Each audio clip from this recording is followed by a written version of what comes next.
What do you know about the competition coming in?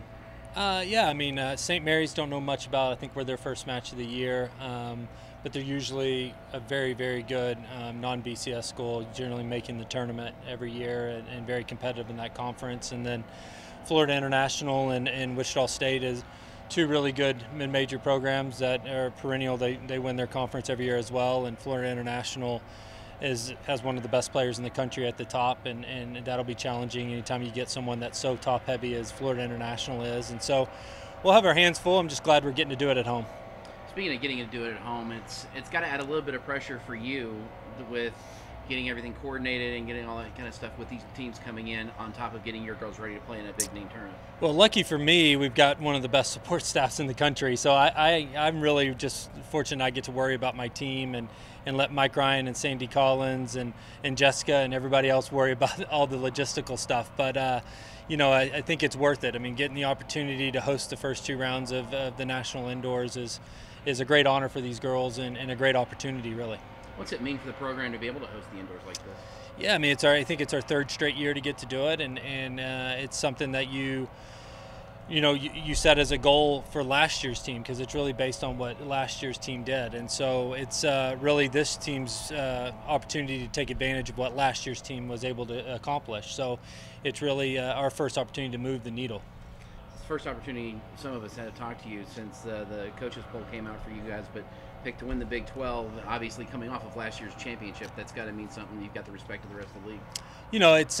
It's great. It's a great recognition for the girls. I mean, every head coach is going to tell you the same thing. It's just preseason. It really doesn't mean much, and you've got to earn your stripes as the season progresses. But we're excited about the opportunity that we return every player from last year's Big 12 championship team and in a run to the Elite Eight, and we can't be satisfied with that. And that's what we're trying to preach right now: is you have to get better, and we're not.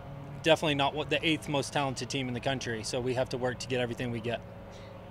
Coach, you mentioned third straight year getting to host one, trying to get third straight year to advance to the indoors. What would that mean to continue that progress? You're talking about everything is really related to what you guys do the year before, so what would that mean to continue that this year? Right. Well, I mean, I think last year's run to get ranked inside the top 10, top 5 really began with the National Indoors, and so the opportunity to advance to that final 16 gives you an opportunity to play one of 3 matches against the top 16 teams in the country. And so we were able to last year upset Pepperdine and Vanderbilt, who are both top 5. And so you don't get those chances unless you're able to take care of your home court advantage here this weekend.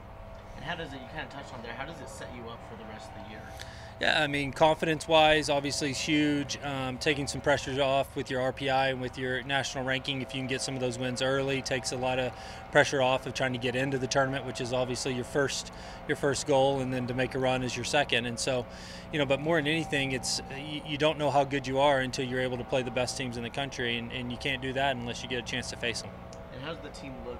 Obviously, very early in the season, but how do you like where the team is sitting right now? Yeah, I mean, I like where we're at. I mean, I think I really like our schedule we put together. I like where we're going to get challenged in a lot of spots. I mean, we have, in my opinion, I believe we have one of the best girls in college tennis in Gabriela Talava, and by the 5th match of the year, she's already going to play, I think, 5 girls in the top 10, and so she's going to get challenged early. And right now we're a little bit thin. We don't have a lot of depth, but the 6 that we're putting on the court are able to play with anybody, in my opinion.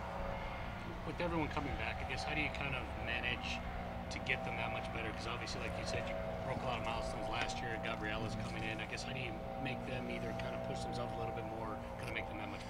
Right. I mean, this group of seniors, obviously having 4 seniors, this group has shattered any record that Texas Tech women's tennis had. And what I keep telling them is the thing you've done is set a target on your back for the new freshmen and the freshmen next year and the freshmen next year, and you want to leave a legacy here that you're going to put out of reach for anybody else that comes through these doors, and that one's that big trophy. And we talk about this all the time. They want to win a national title, and that starts on day one. We can't win at day one, we can't lose at day one, but we can set ourselves up and be in position as the days continue. And we want to be that team that is able to bring another trophy to Texas Tech, and we think we're ready to do it. But they again know that they're not going to do it on talent. We weren't the 8th most talented team last year, and so we have to get better, and we have to be better down the stretch.